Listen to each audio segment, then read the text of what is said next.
Mock drill अभी हो रही थी। तो चौथे चरण में 59 सीट हैं और इस चरण की सभी 59 सीटों पर 2017 के नतीजे क्या रहे थे, सीधे चलते हैं आपको अपने सहयोगी आयुष के पास, जो कि पूरा समीकरण समझाएंगे। जी बिल्कुल, चौथे चरण में आने वाली कुल 59 सीटों में से 2017 में बीजेपी ने 50 सीटों पर जीत हासिल की थी। समाजवादी पार्टी के खाते में 4 सीटें गई थी। अपना दल ने भी एक सीट जो है जय कुमार सिंह जैकी की सीट जीती थी। कांग्रेस ने 2 सीटें जो रायबरेली की सीटें थी वहां पर जीत हासिल की थी, लेकिन ये दोनों विधायक जो हैं वो अब बीजेपी से प्रत्याशी बनाए जा चुके हैं, बीजेपी में आ चुके हैं। बीएसपी ने 2 सीटों पर जीत दर्ज की थी। अपने आप में ये लड़ाई चौथे चरण की इस वजह से भी बेहद अहम हो जाती है।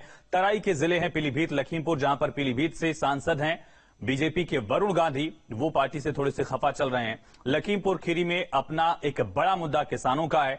इसके अलावा तराई के क्षेत्रों में 2009 के लोकसभा चुनाव की अगर बात की जाए तो कांग्रेस का एक गढ़ इसे माना जाता रहा है, लेकिन 2022 आते आते कांग्रेस यहां कितनी टक्कर दे पाएगी ये देखना होगा।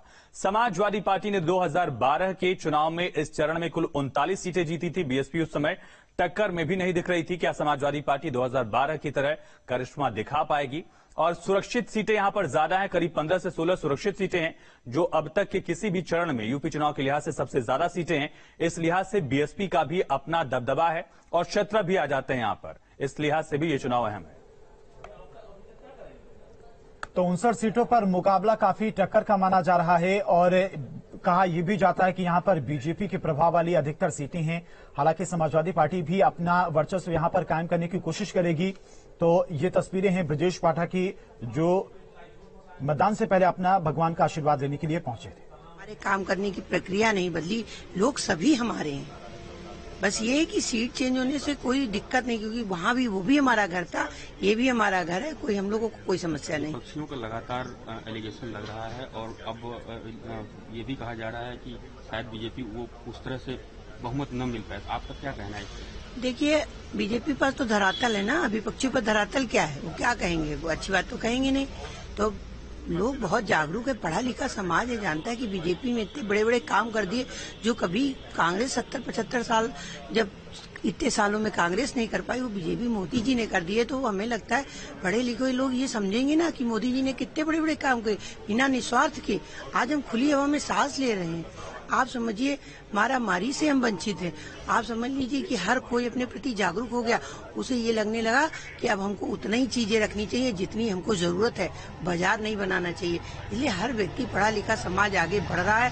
हर लोग हाथों हाथ में ले रहे हैं। हमारे मोदी जी की, योगी जी की पुनः सरकार बहुमत में आएगी।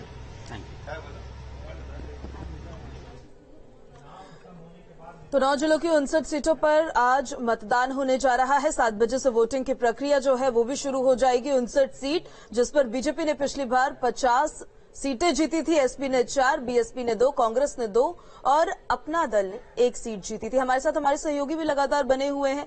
निखिल हमारे साथ लखनऊ से बने हुए हैं और पीलीभीत से अभिषेक हमारे साथ बने हुए हैं। निखिल, सबसे पहले आपके पास अभी आ रहे हैं। जब हम लखनऊ की बात कर रहे हैं तो आज मतदान की प्रक्रिया शुरू होगी। मतदाता मतदान केंद्रों पर पहुंचेंगे, अपना वोट कास्ट करेंगे। जब आपने लोगों से बातचीत की है उस एरिया में, तो उनसे बातचीत करके क्या तस्वीर सामने आई है कि जो तमाम प्रत्याशी उतारे गए हैं अलग अलग सीटों से, उनके फेस पर या उनके काम पर वोटिंग आज हो सकती है या फिर सीएम फेस पर आज वोटिंग होगी? देखिए, लगभग हम बात करें अगर 9 विधानसभा में, तो 8 विधानसभा ऐसी है राजधानी लखनऊ में जिसमें मैंने खुद बहुत सारी कवरेज की है। वहां के तमाम लोगों से मैं मिला हूं और लगभग वहां का जो रुझान है वो बहुत शुरुआती दिनों से दिखने लगा था। बहुत सारी ऐसी सीटें हैं जहां लोग अपने विधायक से बहुत नाराज हैं। उनको इस बात की नाराजगी है कि 5 साल तक उनके विधायक दिखाई नहीं पड़े, 5 साल तक उनके क्षेत्र में कोई काम नहीं किया। लेकिन जब उनसे इस बात पर चर्चा होती है कि आखिर मतदान किसकी, सरकार किसकी, मुख्यमंत्री कौन, तो ये लगता है कि वो इन सब तमाम बातों को भूलने के लिए तैयार है कि 5 साल उनसे उनकी विधायक से मुलाकात नहीं, उनके क्षेत्र में कोई काम नहीं हुआ। दूसरी तरफ चूंकि राजधानी लखनऊ में बहुत जागरूक मतदाता यहाँ रहते हैं, तो ये भी बहुत देखने को मिल रहा है कि रोजगार को लेकर लोगों ने खुलकर बात की। लोगों ने कहा कि उत्तर प्रदेश में रोजगार एक बड़ी समस्या है। तो ये 2 जो सबसे महत्वपूर्ण विषय हैं वो जरूर देखने को मिले लखनऊ में। हालांकि ऐसे भी लोग मिले जिन्होंने राष्ट्र को सबसे